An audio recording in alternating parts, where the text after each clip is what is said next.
எல்லோருக்கும் வணக்கம். நான் Malini. Welcome to cook with Malini. நம்ம இன்னைக்கு ரொம்ப டேஸ்டியான எல்லாருக்கும் பிடிச்ச சிக்கன் பிரியாணி 1 பார்ட் ரெசிபியா குக்கர்ல செய்ய போறோங்க. அதுவும் உதிரியா கடையில வாங்கின மாதிரி செம்ம டேஸ்டா நல்ல பிளேவர்ஃபுல்லா செய்ய போறோம். ரொம்ப ஈஸிங்க. இந்த மெத்தட்ல கண்டிப்பா நீங்க வந்து சிக்கன் பிரியாணியை ட்ரை பண்ணி பாருங்க. உங்க வீட்டுல இருக்கிற எல்லாரும் உங்களை பாராட்டுவாங்க. பிரியாணி மாஸ்டர்னே சொல்லிடுவாங்க. அந்த அளவுக்கு டேஸ்டா இருக்கும். ஆக்சுவலா நான் இது வந்து ஒரு பிரியாணி மாஸ்டர் கிட்ட இருந்து கேட்டுக்கிட்ட ரெசிபி தாங்க. எப்பவுமே கடைகள்ல எல்லாம் தம் போட்டு தான் பிரியாணியை எடுப்பாங்க. அதே மாதிரி வடி பிரியாணியா செஞ்சாதான் உதிரியாவும் வரும்னு சொல்லுவாங்க. ஆனா 1 பார்ட் ரெசிபியா இந்த பிரியாணிய இதே மெத்தட்ல நான் சொல்லியிருக்கிற அளவுகளோட செஞ்சீங்கன்னா ரொம்பவே பெர்ஃபெக்டான கடையில வாங்கி சாப்பிடுற மாதிரி சிக்கன் பிரியாணி உதிரியா குக்கர்லயே ரெடி பண்ணிடலாங்க. நான் 1/2 kg சிக்கன்ல 1/2 kg ரைஸ் வச்சு இன்னைக்கு பிரியாணி செஞ்சு காமிச்சிருக்கேன். நீங்க எக்ஸ்ட்ராவா செய்யற மாதிரி இருந்தா இதே அளவுகளை டபுளா செஞ்சுக்கோங்க. இப்போ சிக்கன் பிரியாணியை எப்படி செய்யறதுன்னு பாக்கலாங்க. பிரியாணி செய்யறதுக்கு ஃபர்ஸ்ட் பவுல்ல 1/2 கிலோ ரைஸ் சேர்த்துக்கலாம். நான் கப் மெஷர்மெண்ட்ல 2.5 கப் அளவுக்கு அளந்து சேர்த்திருக்கேங்க. தண்ணி ஊத்துறதுக்காக நான் கப் மெஷர்மெண்ட்ல அளந்து சேர்த்திருக்கேன். 1/2 கிலோ சிக்கனுக்கு 1/2 கிலோ ரைஸ் அந்த மாதிரி மெஷர் பண்ணி எடுத்தீங்கன்னா பெர்ஃபெக்டான டேஸ்ட் கிடைக்கும். அரிசியை ஒரு 2ல இருந்து 3 வாட்டி வாஷ் பண்ணிக்கலாங்க. பாஸ்மதி அரிசிங்கிறனால நமக்கு ஸ்டார்ச் இருக்கும். நல்லா வாஷ் பண்ணிட்டு நம்ம ஊற வச்சுக்கலாம். நல்லா வாஷ் பண்ணி எடுத்துட்டு வந்துட்டேன். தேவையான அளவு தண்ணி சேர்த்திருக்கேங்க. 1/2 மணி நேரம் கண்டிப்பா பாஸ்மதி அரிசி ஊறி வரணும். அப்பதான் நல்ல நீளமாவும் உதிரியாவும் நம்மளுக்கு நல்லா வெந்து வரும். அரிசி ஊறி வரதுக்குள்ள நம்ம மத்த ப்ராசஸ் எல்லாம் செய்யலாங்க. குக்கர்ல 125 ml ஆயில் ஆட் பண்ணிக்கலாங்க. இதோடவே 2 டீஸ்பூன் நெய் சேர்த்துக்கலாம். ஆயிலும் நெய்யும் நல்லா சூடானதுக்கு அப்புறமா இதோடவே ஒரு பெரிய துண்டு பட்டை, 10 கிராம்பு, 6 ஏலக்காய் சேர்த்துக்கலாம். ஸ்பைசஸ் நல்லா ஃப்ரை ஆன உடனே 100 கிராம் பெரிய வெங்காயத்தை இந்த மாதிரி ஸ்லைஸ் பண்ணி சேர்த்துக்கலாங்க. வெங்காயம் நல்ல கோல்டன் ப்ரௌன் கலர்ல வரணும். அந்த அளவுக்கு நம்ம வதக்கி விட்டுக்கணுங்க. வெங்காயம் எந்த அளவுக்கு நல்லா வதங்குதோ அந்த அளவுக்கு நம்ம பிரியாணிக்கு நல்ல கலரும் டேஸ்டும் கிடைக்கும். பாருங்க, பிரியாணி நல்லா வதங்கிருச்சு. இந்த அளவு நல்ல கோல்டன் ப்ரௌன் கலர் வதங்கினதுக்கு அப்புறமா இதோடவே 100 கிராம் இஞ்சி பூண்டு பேஸ்ட் ஆட் பண்ணிக்கலாங்க. 3 பச்சை மிளகாய் ஆட் பண்ணிக்கலாம். நல்லா மிக்ஸ் பண்ணிக்கலாம். இஞ்சி பூண்டோட பச்சை வாசம் போற மாதிரி நல்லா கலந்து விட்டுறலாங்க. ஹை ஃப்ளேம்ல வச்சு நல்லா கலந்து விடுங்க. இப்ப இஞ்சி பூண்டு பேஸ்டையும் சேர்த்து இந்த மாதிரி நல்லா கலந்துட்டேன். இப்ப இதோடவே 1/2 டீஸ்பூன் மஞ்சள் பொடி, 1 டேபிள் ஸ்பூன் கொத்தமல்லி பொடி சேர்த்துக்கலாம். 1.5 டேபிள் ஸ்பூன் மிளகாய் பொடி சேர்த்துக்கலாங்க. பொடி சேர்த்துட்டு ஸ்லோ ஃப்ளேம்ல வச்சு நல்லா மிக்ஸ் பண்ணி விடுங்க. மிளகாய் பொடியை இந்த மாதிரி சேர்த்து நம்ம கலக்கும் போது அந்த கலர் பாருங்க எவ்வளவு சூப்பரா வந்திருக்குன்னு. இப்ப இதோடவே 100 கிராம் பொடியா நறுக்கின தக்காளி சேர்த்துக்கலாம். 1 டேபிள் ஸ்பூன் கல்லுப்பு சேர்த்துக்கலாங்க. நல்லா மிக்ஸ் பண்ணிக்கலாம். இப்ப நல்லா கலந்து விட்டுட்டு தக்காளி நல்லா சாஃப்ட் ஆகணும். அந்த அளவு வதக்கி விட்டுக்கலாம். பாருங்க, தக்காளி நல்லா வதங்கிடுச்சு. இந்த அளவு நல்லா வதங்கினதுக்கு அப்புறம் 1/2 கை கொத்தமல்லி தழை சேர்த்துக்கலாம். பொடியா நறுக்கி சேர்த்திருக்கேன். 1/2 கை புதினா சேர்த்துக்கலாங்க. நல்லா அழுத்தி பிடிச்சோன்னா 1/2 கை அளவு வரணும். அந்த மாதிரி சேர்த்துக்கோங்க.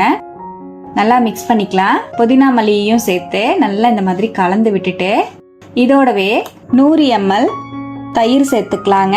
தயிரை சேர்த்துட்டு ஸ்லோ ஃப்ளேம்ல வச்சு கலந்து விடுங்க. ஹை ஃப்ளேம்ல வச்சு கலந்தீங்கன்னா தெரிஞ்ச மாதிரி ஆயிடும். பாருங்க, தயிரையும் சேர்த்து நல்லா இந்த மாதிரி கலந்துட்டேன். உங்களுக்கு பார்க்கும் போதே தெரியும் கிரேவி பாக்கறக்கே சூப்பரா இருக்கு. இந்த மாதிரி நல்லா கலந்து விட்டுட்டு இந்த அளவு கிரேவி நல்லா வந்ததுக்கு அப்புறமா இதோடவே நம்ம கிளீன் பண்ணி வச்சிருக்கிற 1/2 கிலோ சிக்கன் சேர்த்துக்கலாங்க. சிக்கன் பீசஸ் எல்லாம் ஒரு 50 கிராம் இருக்கிற மாதிரி ஆட் பண்ணிக்கோங்க.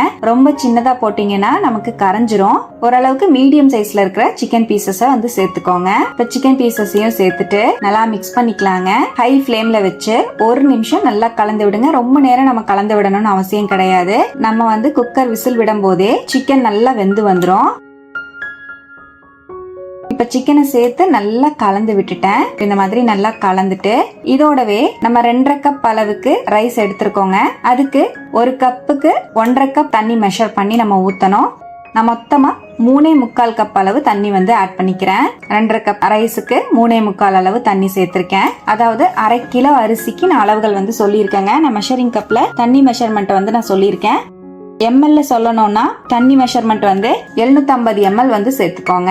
நல்லா மிக்ஸ் பண்ணிக்கலாம். இப்ப தண்ணியை சேர்த்து நல்லா கலந்துட்டு இப்ப உப்பு செக் பண்ணிக்கோங்க. இந்த டைம்ல எனக்கு உப்பு கொஞ்சம் கம்மியா இருக்கிறனால நான் ஒரு 1/2 டேபிள் ஸ்பூன் உப்பு எக்ஸ்ட்ராவா சேர்த்திருக்கேன். நம்ம மொத்தமா 1.5 டேபிள் ஸ்பூன் உப்பு ஆட் பண்ணிருக்கோம். நல்லா மிக்ஸ் பண்ணிக்கலாம். உப்பு லைட்டா தூக்கலா இருக்கிற மாதிரி சேர்த்துனீங்கன்னா தான் பிரியாணிக்கு அரிசி சேர்த்து வெந்து வரும்போது சரியா இருக்கும். இப்போ உப்பு சேர்த்து நல்லா கலந்துட்டேன். ஹை ஃபிளேம்லயே வச்சிடலாம். தண்ணி நல்லா கொதிச்சதுக்கு அப்புறமா நம்ம அரிசி சேர்த்துக்கலாங்க. தண்ணி கொதிக்கிறதுக்கு முன்னாடி நீங்க அரிசி சேர்த்துட்டீங்கன்னா மசாலா எல்லாம் அரிசியில பிடிக்காம தனியா இருக்கிற மாதிரி இருக்கும். டேஸ்ட் அவ்வளவா வராது. பாருங்க, இப்ப தண்ணி நல்லா கொதிக்க ஆரம்பிச்சிருச்சு. இப்ப நல்லா கலந்து விட்டுட்டு நம்ம ஊற வச்சிருக்கிற ரைஸ தண்ணி இல்லாம வடிச்சிட்டு சேர்த்துக்கலாம். பாத்திரத்தோட சேர்க்காம இந்த மாதிரி கையில உதுத்த மாதிரி எடுத்து போட்டுக்கோங்க. நமக்கு தண்ணி எக்ஸ்ட்ரா ஆகாம இருக்கும். இப்ப அரிசியை ஃபுல்லா நான் இந்த மாதிரி சேர்த்துட்டேங்க. ஜென்டலா மிக்ஸ் பண்ணி விட்டுக்கலாம். ரொம்ப ஃபோர்ஸா மிக்ஸ் பண்ணிட்டீங்கன்னா அரிசி எல்லாம் உடஞ்சிரும். இப்ப நல்லா மிக்ஸ் பண்ணிட்டேன். இந்த டைமிங்ல டேபிள் ஸ்பூன் லெமன் ஜூஸ் சேர்த்துக்கோங்க. லெமன் ஜூஸ் சேர்க்கிற வீடியோ ஸ்கிப் ஆயிடுச்சுங்க. நல்லா மிக்ஸ் பண்ணிக்கலாம். ஹை ஃபிளேம்லயே 1 நிமிஷம் விட்டுறலாம். தண்ணியும் அரிசியும் ஈக்குவலா வர டைமிங்ல குக்கர் மூடி போட்டு விசில் விட்டுக்கலாங்க. பாருங்க, நல்லா கொதிச்சிட்டு இருக்கு. மறுபடியும் ஒரு வாட்டி அடியில இருந்து நல்லா மிக்ஸ் பண்ணி விட்டுட்டு இப்ப குக்கரை மூடி போட்டு மீடியம் ஃபிளேம்லயே 2 விசில் விட்டு இறக்கிக்கலாங்க. அவ்வளவுதான். இப்ப நான் 2 விசில் விட்டு இறக்கிட்டேங்க.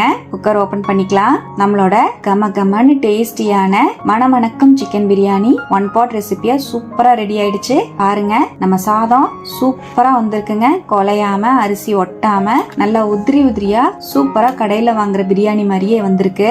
செம்ம சூப்பரா இருக்குங்க. இதே போல சிக்கன் பிரியாணிய இதே அளவுகளோட நீங்களும் செஞ்சு பாருங்க. ஹோட்டல்ல வாங்கி சாப்பிடணுங்கிற எண்ணமே வராதுங்க. வீட்லயே அவ்வளவு சூப்பரான டேஸ்டா இருக்கும். பாருங்க, பீஸ் எல்லாம் ஒண்ணு கூட உடையாம சூப்பரா வந்திருக்கு. கரெக்டா வெந்திருக்கு. லெக் பீஸ் கூட நம்ம சேர்த்திருந்தோம். உடையாம நல்லா முழுசா நம்மளுக்கு வந்திருக்கு. ரொம்பவே டேஸ்டியான பிரியாணி. எவ்வளவு உதிரி உதிரியா இருக்கு பாருங்க. இது போல ட்ரை பண்ணி பாருங்க. கண்டிப்பா உங்களுக்கு சொதப்பவே சொதப்பாதுங்க. பெர்ஃபெக்ட்டான பிரியாணி கிடைக்கும். கண்டிப்பா இதே அளவுகளோட சிக்கன் பிரியாணியை நீங்களும் ட்ரை பண்ணி பார்த்துட்டு எப்படி வந்ததுன்னு கமெண்ட்ல மறக்காம என் கூட ஷேர் பண்ணுங்க. சிக்கன் பீஸ் பாருங்க எவ்வளவு சாஃப்டா வந்திருக்குன்னு. நல்ல ஜூசியாவும் இருந்ததுங்க சாப்பிட்றதுக்கு. செம்ம டேஸ்டியான இந்த சிக்கன் பிரியாணியை ட்ரை பண்ணிட்டு எப்படி வந்ததுன்னு கமெண்ட்ல ஷேர் பண்ணுங்க. நம்ம சேனலுக்கு இப்பதான் ஃபர்ஸ்ட் டைம் வந்திருக்கீங்கன்னா சப்ஸ்கிரைப் பண்ணி பக்கத்துல இருக்கிற பெல் ஐக்கானை பிரஸ் பண்ணிக்கோங்க. லைக் பண்ணுங்க. ஃப்ரெண்ட்ஸ் அண்ட் ஃபேமிலியோட ஷேர் பண்ண மறக்காதீங்க ஃப்ரெண்ட்ஸ். தேங்க்யூ.